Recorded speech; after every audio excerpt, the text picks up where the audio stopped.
ایک صحابی حضرت سعید بن عامر ہیں، حضرت عمر فاروق رضی اللہ تعالیٰ عنہ نے حضرت سعید بن عامر رضی اللہ تعالیٰ عنہ کو گورنر بنانا چاہتا حمص کا. نے کہا میں نہیں بنتا. فرمایا مجھے تم لوگوں نے بنا دیا ہے، خود گورنریاں بھی قبول نہیں کرتے. چلے گئے حضرت سعید بن عامر، گورنر بن گئے، صوبے کے گورنر. مال غنیمت میں سے کچھ زیادہ مال مدینہ شریف میں جمع ہوا تو حضرت عمر نے مختلف صوبوں سے غریبوں کی لسٹیں منگوائیں.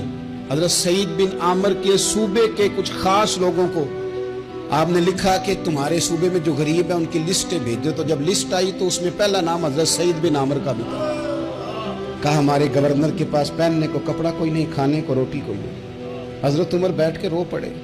فرمایا تمہارا گورنر بھی مسکین ہے. اشرفیوں کی ایک تھیلی بھر کے حضرت عمر نے بھیجی. حضرت سعید بن عامر کے پاس جب گئی تو کہنے لگے انا للہ و انا الیہ راجعون. آپ کی اہلیہ کہنے لگی خیریت ہے؟ بلی مانس دیکھنا میرے پاس دنیا آ گئی ہے، میں نے تو جان چھڑائی تھی اس سے، میرے پیچھے بھاگتی ہے. حضرت سعید بن عامر نے سارا مال وہیں اللہ کے حضور خیرات کر دیا. حضرت عمر ایک دفعہ دورے پہ آئے ان کے صوبے میں تو سب لوگوں کو جامع مسجد میں بلایا، حضرت سعید بن عامر کو بھی بلایا. ابن الجوزی لکھتے ہیں کہ حضرت عمر نے فرمایا لوگوں تمہیں اپنے گورنر سے کوئی شکایت تو نہیں؟ تو لوگوں نے کہا 4 شکایتیں. ایک تو ہمارے گورنر صاحب جب شروع میں آئے تھے تو فجر کی نماز کے بعد ہی آ کے لوگوں کے بیچ بیٹھ جاتے تھے. اب اشراق چاشت کے وقت آتے ہیں، سورج پورا طلوع ہو جاتا ہے تو حضرت سعید بن عامر رضی اللہ عنہ آتے ہیں. اور دوسری شکایت یہ ہے کہ صرف دن میں ملتے ہیں، رات کو ملتے ہی نہیں. اور تیسری شکایت یہ کہ ہفتے میں ایک پورا دن ہوتا ہے ملاقات ہی نہیں کرتے. اور چوتھی شکایت یہ ہے کہ کبھی کبھی بیٹھے بیٹھے رونے لگتے ہیں اور بے ہوش ہی ہو جاتے ہیں. آپ نے ایسا شخص گورنر بنا دیا جو دیوانہ ہے. حضرت عمر نے بلا لیا، قریب بیٹھے تھے، کہا دے سوالوں کے جواب. گردن جھکی ہوئی ہے. عرض کرنے لگے امیر المومنین میں نے تو پہلے ہی کہا تھا میں گورنری کے قابل نہیں. فرمایا اب تو منصب تمہارے پاس ہے، تمہیں جواب تو دینا ہے. حضرت سعید بن عامر کہنے لگے حضور 4 میرے ساتھ مسئلے ہیں. فرمایا کون سے؟ حضرت سعید بن عامر کہنے لگے آپ سوال دہرائیں میں جواب دیتا ہوں.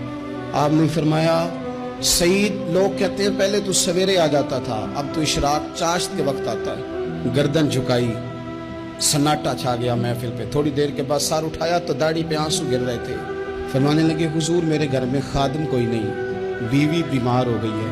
میں نہ سویرے اٹھتا ہوں، آٹا گوندتا ہوں، روٹیاں پکاتا ہوں، گھر میں جھاڑو دیتا ہوں، باہر آنے میں دیر ہو جاتی. پہلے جواب پر ہی لوگ رونے لگے، آنسو نکلنے لگے. حضرت عمر رضی اللہ تعالیٰ عنہ بھی روئے. پھر فرمایا کہ سعید تو دن کو ملتا ہے تو رات کو کیوں نہیں ملتا؟ اپنی داڑھی پکڑ لی. کہنے لگے عمر ساری سفید ہو گئی ہے، اب تو لگتا ہے پھل پک گیا ہے، پتہ نہیں وہ کب مجھے کہے گا واپس آ جا. میں نے نہ دن مخلوق کے لیے رکھا ہے، رات اپنے رب کے لیے رکھی ہوئی ہے، مجھے تکلیف نہ دی جائے. گورنر کی بات کر رہا ہوں. پھر کہا سعید یار ہفتے میں ایک دن ملتے کیوں نہیں؟ کہنے لگے عمر یہ میرے رب کے ساتھ پڑتا ہے، اسے نہ کھولا جائے. فرمایا نہیں آپ بتائیں.